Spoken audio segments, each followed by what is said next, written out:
Здраво, вие слушате Радио Канал 103. Ова е 57-то издание на емисијата TV103, односно стана збор за емисија посветена на актуелни и квалитетни ТВ серии. А денес ќе ви говорам за една приземјена научно-фантастична серија, која што дава силен коментар на идејата на корпоративната работна средина пред се, кај што луѓето свесно и доброволно подлегнуваат на процес на двојба на нивната свест, создавајќи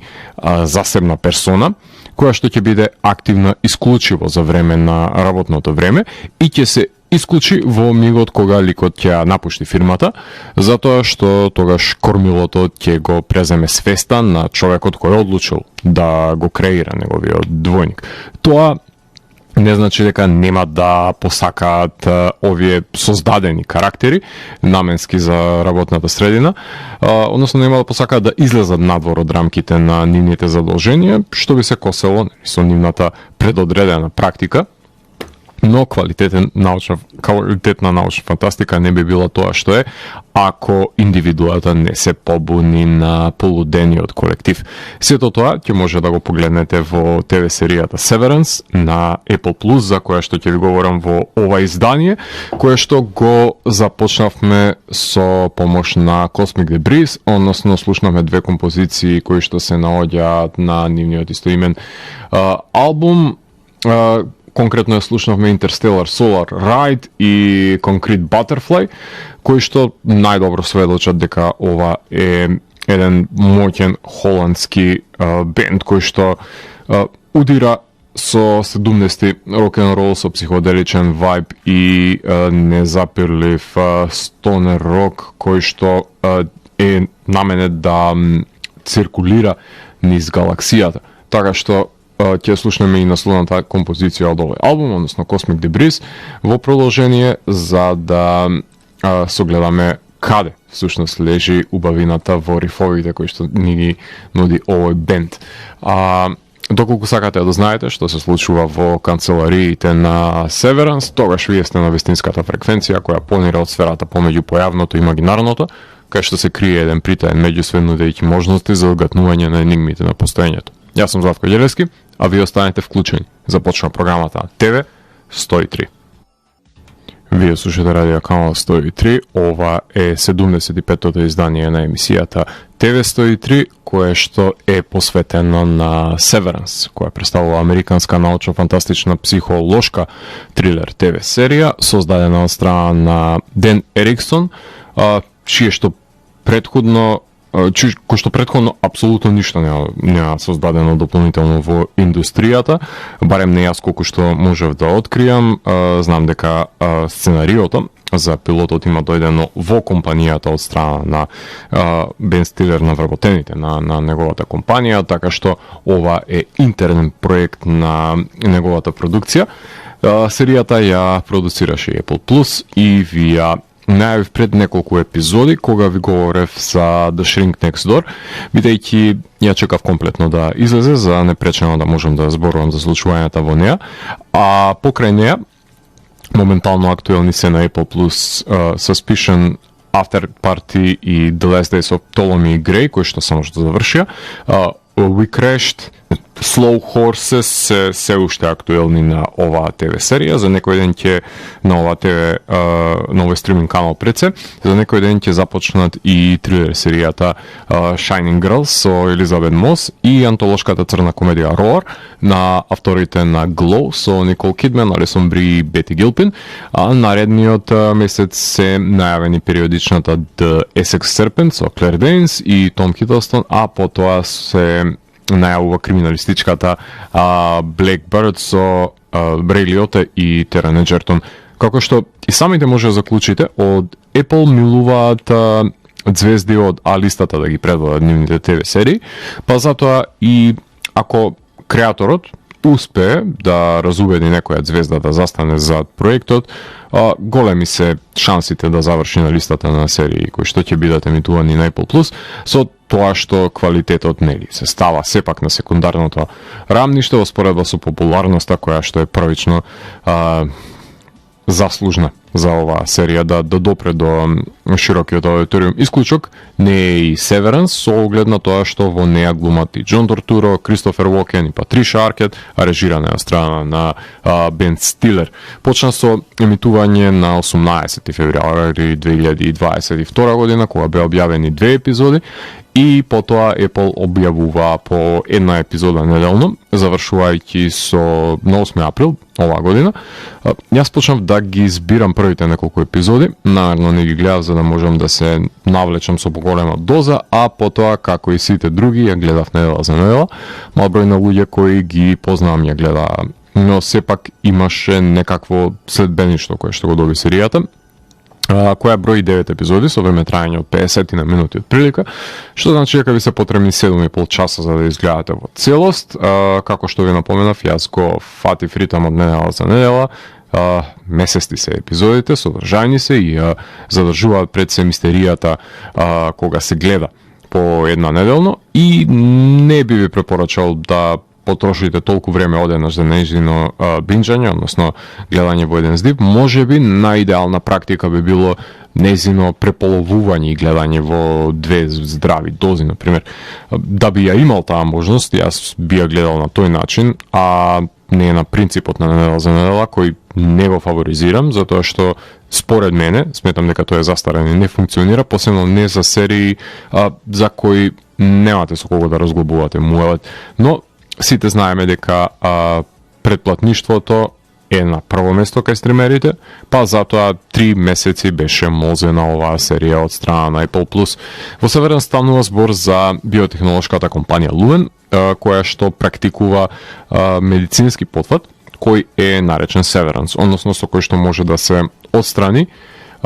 сеќавањата од работното време со сеќавањата од приватниот живот. Вработените во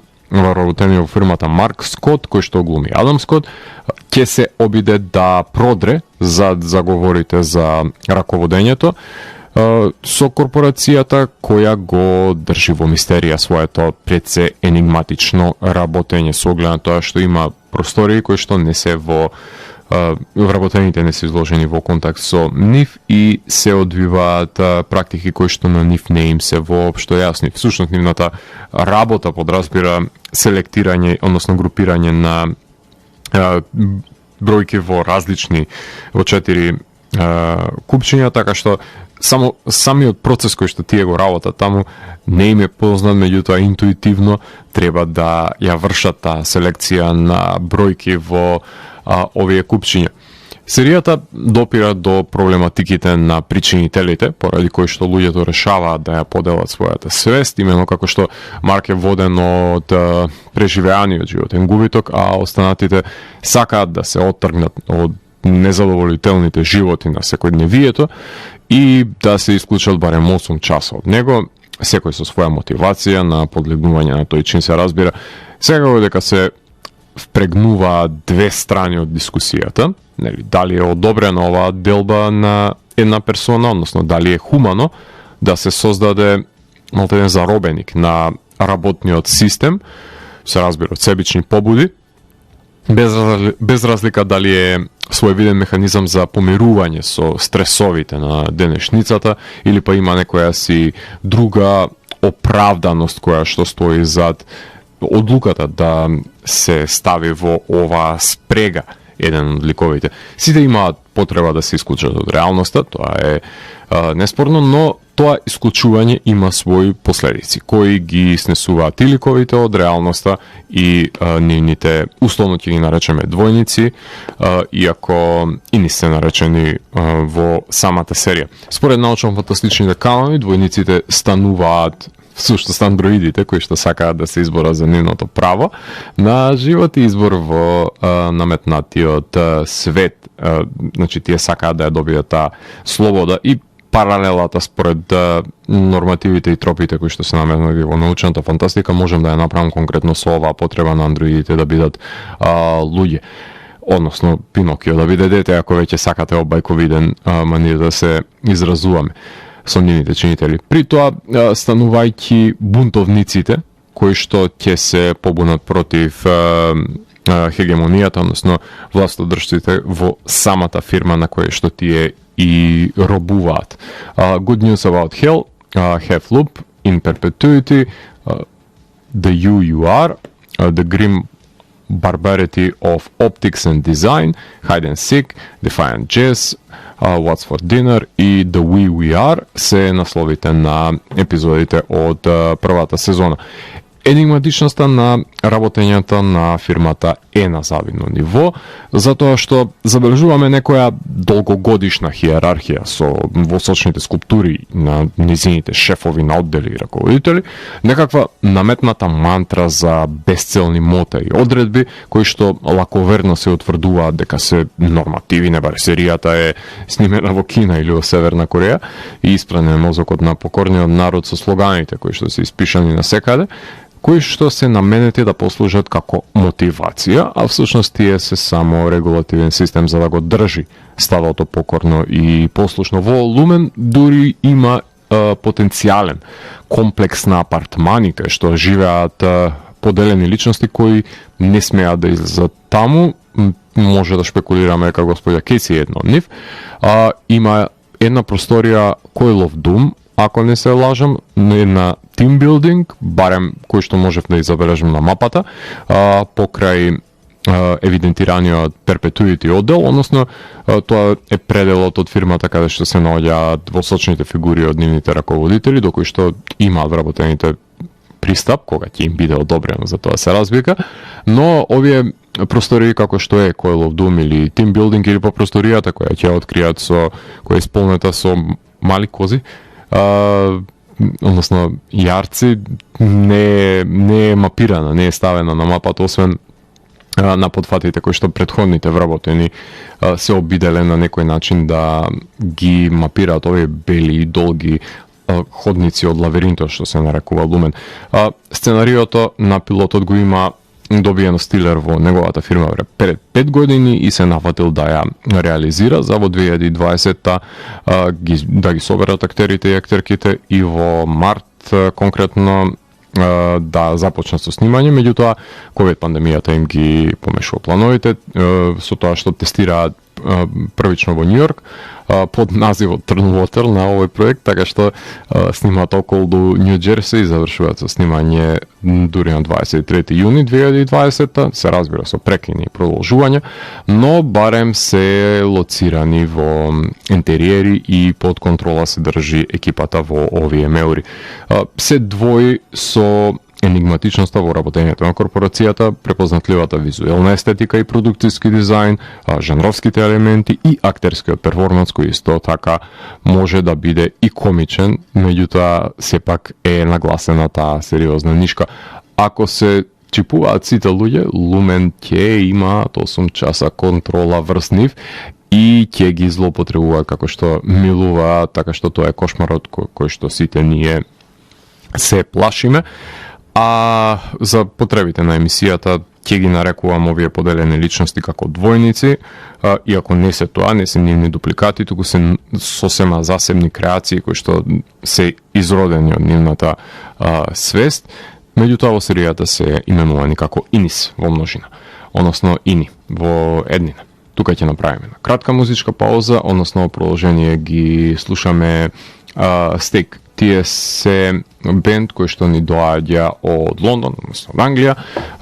свират стојарако комбинација со фаз елементи. 2010 година, ако не се лажам, беа оформени, имаат издавано и за Napalm Records и за Ripple Music, така што се прилично познат бенд кој што котира на музичката сцена. Буквално нивниот деби албум Slap City го издадува Napalm, а наредните два ги издаваат Ripple, односно Acute Mania е последното нивно издание кое што беше се појави минатиот месец, а од него ќе ги слушнеме Last Days, Frequencies и System, три одлични композиции кои што говорат за можноста за меѓусебно музицирање на ова четворка кои што имаат правено турнеи со гигантите на овој жанр, односно со Лопан, со Atomic Beachwax, со Greenleaf, со Джон Гарсија, со Monster Magnet, така што ова се прилично значајни музичари кои што не ја збогатија предсеризницата на Stoner Rock изданија со нивното одлично дело именно како Acute Mania, каде што може да се забележи и влијанието од блуз рок и влијанието кое што го има од рок-н-рол од 70-тите, така што уживајте со прекрасната музика на Стейк и потоа се враќаме да ви говорам за актерите, актерките, односно улогите кои што ги имаат во Severance. Вие слушате Радио Канал 103, ова е 75-тото издание на емисијата ТВ 103, во кое што ви говорам за Severance. Именно во овој сегмент на емисијата сакам да продискутирам за улогите кои што ги имаат актерите и актерките во неа, која е предводена од Адам Скот. Тој го глуми Марк Скаут, односно тоа е работник во Lumen, кој што работи во Macrodata Refinement одделот, кој подлегнува на процесот на Severance, односно имплантирање на чип за делба на сеќавањето на приватното и професионалното, создавајќи еден иманентен лик надвор од неговата свест. Тој тажи за смртта на неговата сопруга Джема, уште од првиот кадар во кој што го наоѓаме во солзи во неговиот автомобил, а кога ќе премине во зградата на Lumen, го фрла марамчето како да е обично. Марамче во контекст на поимањето кое што го има ликот кој ќе влезе на работа и ќе го заборави приватниот живот комплетно, туку ќе започне да живее со новата персона. Пред да се подели, бил професор по историја. Одлично го глуми повлечениот Адам, кој се разликува од натажената верзија и пред се раководниот оптимист кој што се наоѓа во самата фирма, односно во Lumen, кој ќе стане предводник на отпорот против компанијата, заљубувајќи се во колешката Хели. Кога ќе излезе во надворешноста, неговиот Ини ќе се сретне со авторот на книгата, која тајно ја чита во Lumen, и ќе се огледа дека раководителката на велнес центарот во самата фирма е всушност неговата мртва сопруга, а негова соседка е шефицата на работа, така што дознаваме дека ликовите кои што ги знае неговиот Ини, односно неговиот двојник, се преплетуваат со тие кои што ги знае Марк надвор од фирмата. Зек Чери го глуми Дилан Џорџ, односно тоа е колега на Марк на работа, шегубиецот од четворката во канцеларијата, кој што ги ужива погодностите на успешното работење во фирмата, ајде така да наречеме, слуша детски глас, додека ги чита извинувањата кои што подлегнуваат за време на работното време. Наводно има 3 деца надворот, а просторијата, меѓутоа детално не сме запознаени со Дилан од другата страна, за кој тој дознава во еден меѓумиг во кој што првиот Ини е кој ќе продре во реалноста надвор од фирмата, кој ќе се приклучи потоа во отпорот и ќе ги држи вклучени останатите Инис во реалноста, додека него фатат во командниот центар за надзор, но сепак ќе овозможи да излезе надвор од прангиите на фирмата и да допрат до луѓето од надворешноста. Брит Лоуер ја глуми Хели Рикс, односно тоа е нова вработена во фирмата која што ќе го замени Пити, поранешниот шеф на MDR, односно таа е пргава и непокорлива, која ја забележуваме како лежи на ковчеста маса. Во епилогот дознаваме дека таа е всушност Хелена Иген, односно ќерката на Джеймс Иген, па предпоставуваме дека побуната на двојничката можеби лежи поради притисокот да биде татината наследничка, да го задоволи идеалот кој што го има тој зацртано за неа и таа мора да го достигне, се разбира. Таа се спријателува со двојникот на Марк и кога ќе излезе надвор, оди на забавата на Lumen, кај што дознаваме дека има ставено чип како медиумски потфат, односно да докаже дека е безбедно да се чипува човек и да подлегне на ова процедура на подвојување, додека незиниот Ини не одржи говор на собраните богаташи дека подмолно работи фирмата, значи што е спротивно од тоа што влегува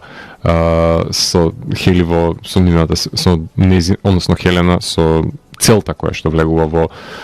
undercover во оваа фирма, така што незиниот Ини ја издава. Тамел Тилман го глуми Сек Миличек, тој е супервизорот на одделите, можно е да има негова фамилија која што работи надвор од фирмата за потиснување на извештаи, со оглед на тоа што еден од таквите извештаи е излезен од рамките на фирмата според податоците кои што беа доставени до гледачите како промо материјал од оваа фирма, односно извештајот кој што е поднесен, но и се разбира упатството за ракување со ини, но и создавање на Severance, но тој е задолжен и за давање на мизерните награди за завршената, успешно се разбира, завршената работа, ги пречекува новодојденците и ги индоктринира и води сметка за нив да не избегаат од затворот. Е своевиден чувар на овој лавиринтест пекол. Джентулок глуми Девон Хейл, односно таа е бремената сестра на Марк, која што ќе ја роди Еленор. Таа смета дека не е решение да се чипува човек 8 часа на работа за надминување на губитокот на сопругата, која ќе се запознае со и на неговиот брат на самата промоција на книгата на незиниот сопруг, која што е всушност причина плюс за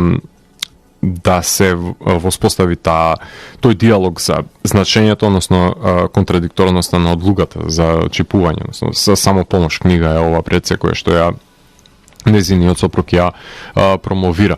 која што Марк од реалноста не ја одобрува, меѓутоа неговото ини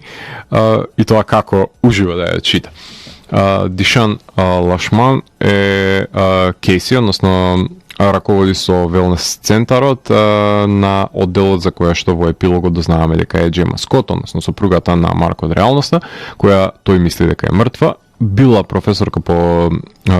руска литература, ама со оглед на тоа што не излегува од канцеларијата и добива нели отказ. На крајот на првата сезона можно е незината двојничка да е во кома, ова е моја хипотеза, или вон незината свест, па само незиното ини да фигурира, со оглед на тоа што не ја гледаме незината двојничка во надворешноста, не знам, ама со оглед на тоа што е отпуштена, не знам дали ќе се сретнеме со неа, пак освен ако ликовите не продрат во тие недопрени простории каде што се наоѓаат апартманите на луѓето во Лумен, посебно како дознанели Марк дека му е сопруга, ќе биде ова индикативна проблематика која што ќе мора да биде разрешена на некој начин во самата серија. Да не ги забораваме тука и Майкл Чемус, кој што е Рикен Хел, односно сопругот на Девон, авторот на книгата за самопомош. Неговите пријатели не е нешто вред со нивните одговори, барем јас колку што можев да забележам. По некоја даска како да им фали кога ги слушав како и што всушност одговараат на таа вечера каде што се собрани, доста карикатурални се нивните пристапи. Како да им се исправни мозоците, можеби. The UUR му се вика книгата, исто така сомнителен лик кој што е нејзиниот писател кој што не годува на чипувањето, ама има многу чудна дружина што потенцира дека нешто не е во ред со таа слика. Фројд што би рекол нешто е uncanny во таа слика. Џон Тортуро го глуми Ирвинг Бейлев, тоа е колега на Марк кој што слепо се држи до нормативите кои што ги задава фирмата, како војник да им служи би на наредбите, заљубен е во Барт, раководниот со одделот за оптика. Во реалноста има ордени од војна, може би PTSD има сликарот кој што ги слуша Motorhead и Metallica, додека слика црни слики на ходниците и има мапа со имиња на ини од фирмата во реалноста кој што може би ги посетил, за кој што завршува со неговиот сакан пред неговата врата во реалноста, кој го глуми Кристофер Уокен, односно тоа е Берт Гудман,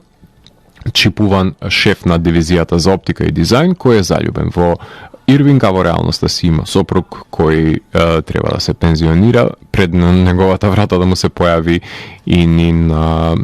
Ирвинг. Патриша Аркет ја глуми Хармони Кобел, шефицата на Марк, односно таа надвор од фирмата е господја Селвик, манипулативна соседка на Марк.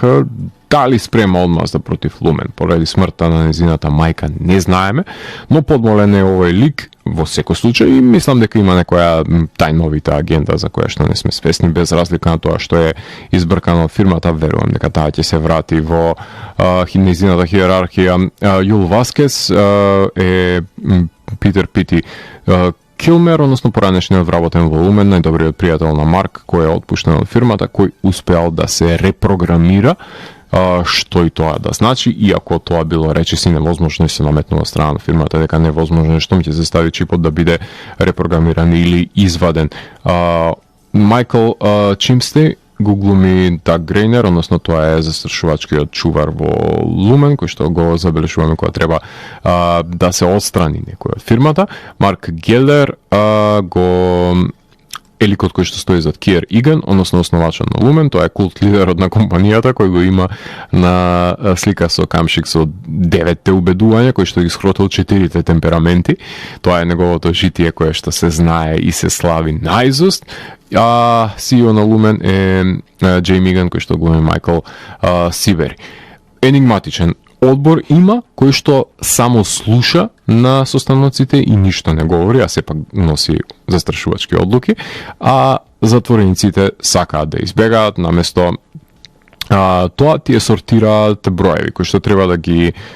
стават интуитивно во 4 полиња на тагата, среќата, стравот и гневот, односно 4 темпераменти на кои што се базира ова култистичко убедување на фирмата, кој што сумнително е дали се поврзани прецес со експлозиите кои што се случуваат во надворешноста, баш поради сличниот временски период на нивното завршување и експлодирање, како е на паралела. Не знаеме со сигурност дали оваа хипотеза држи вода, меѓутоа има нешто сумничаво и во оваа нивна недообјаснета работа. Што се случува, например, во одделот со козите, може само да предпоставиме, со оглед на тоа што таа е символ на еден од скротените човечки темпераменти. И напоменат е еден процес, the revolving, односно тоа е едена практика каде што се заменува нов раководител на компанијата по смртта на стариот, со оглед на тоа што има во сочните фигури на претходните раководители. Тоа може да се начне како еден континуиран процес во кој што може би ќерката ќе треба да застане на позицијата на незиниот татко. Тука ќе може да направиме на кратка пауза, ги слушаме Weiss and Eager. Станува збор за бенд кој што ни доаѓа од Шведска, од Роте, односно тие го издадува нивниот албум Live for Today, од кој што ќе може да ја слушнеме композицијата Delevate, Just Like, Who Said What и Wake. Значи станува збор за моćни инструменталисти кои што содржат опасни рифови, имаат гранџи призвук, така што ќе уживаме, се разбира, истакнати блуз елементи и ќе уживаме во композициите кои што се наоѓаат на нивниот албум Live for Today. Уживајте во Weiss and Eager. Вие слушате Радио Канал 103, ова е 75-тото издание на емисијата ТВ 103, специализирана радио емисија за актуелни и квалитетни ТВ серии, во која што ви говорам за ТВ серијата Severance, а за самиот крај сакам да подискутирам за одредени спецификации кои што и поседува, имено најавата е работи Екстравек, односно Оливер Лате, кој што прави една од најдобрите понови најавни шпици што ги имам погледнато, со надреалните премени помеѓу ликовите и чипуваните верзии, односно видеоанимација која говори за значењето пред се и потребата на квалитетни најави, која што со мерак ја гледав секоја епизода и е најдобар пример дека може да се направи засебно едноминутно ремек дело на секоја епизода, ако се знае што се сака. Најден е од страна на Бен Стилер, артистот, на Инстаграм и прави зум кол и го најмува едноставно заради тоа што му се допаднале неговите надреални илустрации кои што ги има работено. Така што смета дека неговата естетика е потребна за доловување на оваа двојба на ликовите Бен Стилер режираше серија во уште една затворска ќелија. Тоа беше Бегство од Данамура, а во ова серија, односно во Severance, режира 6 епизоди, 3 режира Аоифе Мекардл, Бен има јасна визија и ја наметнува во сите негови епизоди по снимањето на пилотот и ја задржува до самиот крај и начинот во кој што се врши оваа колизија помеѓу светот на работниците и светот на приватната одвивање на нивниот живот. Во контекст на музиката, на крајот на емисијата ќе слушнеме композициите кои што ги работи Теодор Шапиро, кој го засилува од една страна на таговниот емоционален сентимент, но и создава интригантно исчекување со подгревање на енигматичната на серијата, со подметнување на разни варијации на тема на пијано низ епизодите, од мелодијата која што е препознатлива за овој поделен свет, овој анкени свет, каде што работите не се такви какви што е наметнато дека изгледаат во поглед на сценографијата. Најсилен адут дефинитивно на серијата е овој сегмент со дизајнирањето на лавиринтите од канцелариите, во кои што се наоѓаат црвени и сини предмети, а меѓутоа се составени од бели долги лавиринтни ходници, наспроти зеленилото на подот во канцелариите, но различен оддел има засебна намена, како што е, например, оддел за дизајн и оптика, наспроти самотните домови на марки Ирвинг, за разлика од забавата на богатите, например, на Хели, и тука се прави една дистинкција, потоа канцелариите се под инспирација на Джереми Хиндол, на корпоративната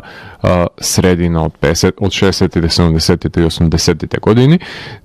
со ретро компјутери кои што работат, односно намената си извршуваат за комплетирање на саканата програма за сортирање на цифри, и во контекст на тоа самата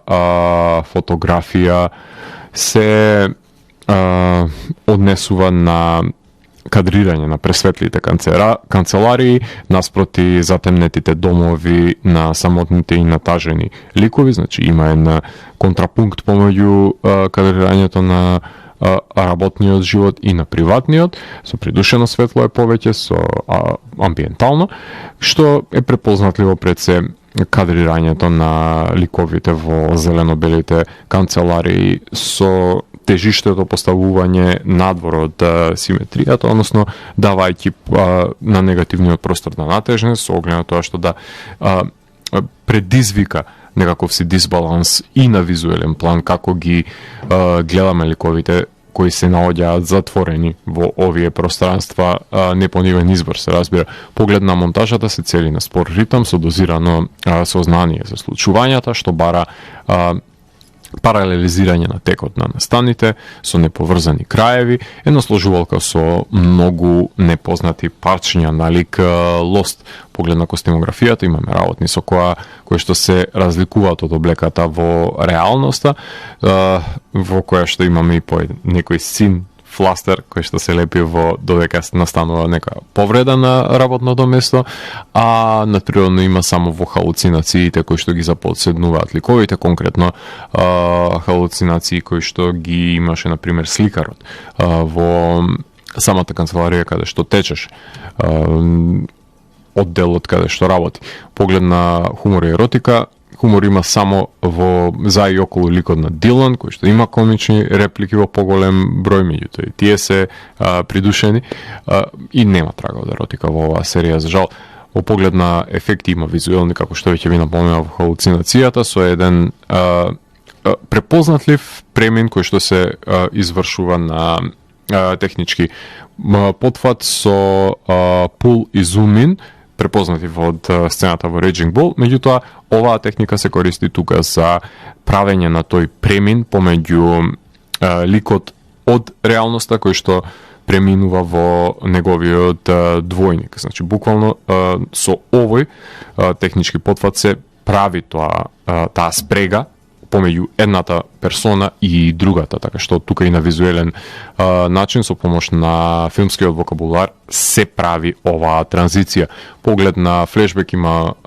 само употреба на фотографии, нема наснимување на дополнителен материјал кој што би говорел за однесувањето на ликовите во минатото, има слики, фотографии, има восочни фигури кои што диктираат за некоја си одминато екзистирање и раководење со оваа фирма. Последна епизода има slow motion на појавувањето на ослободените ликови на поделените екрани, течноста веќе ја потенцирав дека е халуцинаторна за сликарот кој што си има PTSD со оглед на тоа што го има преживеано и има напукнување на неговиот двојник. Во жанровски контекст серијата е научно-фантастичен психолошки трилер, се говори на англиски јазик, а за мој вкус имаше преспоро разрешување на мистеријата, па затоа финалето се истори за сите пари. Нетрпелив сум да дознам повеќе за овој свет, кој тоа како има закопани символи, но кога не им го знаеме контекстот, не можеме да ги исцрпиме со нивното севкупно значење на површина. Во поглед на континуитетот на епизодите се гледа недела за недела, што значи дека добиваме мал дел од заумната мистерија, иако беше премалку обелоденувачко, премногу зацкриено дејствието. За мој вкус има спорост, на која штом се навикнете, верувам дека ќе уживате на ова темпо кое што е воспоставено. Погледам градењето на ликовите, фокусот е всушност на вработената четворка волумен, иако има простор за развивање на мали арки на споредните ликови, а дури и за Дилан многу малку знаеме, исто како и за Ирвин, може само да предпоставуваме, а за Хели дури во последната епизода дознаваме која била надвор. Таа е всушност пресудот, затоа што фокусот е исклучиво насочен на Марк, преку кој што и ние влегуваме во самата серија. Ова е оригинална идеја, значи не е адаптација на постоечка книга или сценарија, а аналогија може да се повлече самата серија, односно повлекува со крипипастата The Backrooms, потоа Truman Show може да се напомене како една инспирација и Stanley Parable. Слични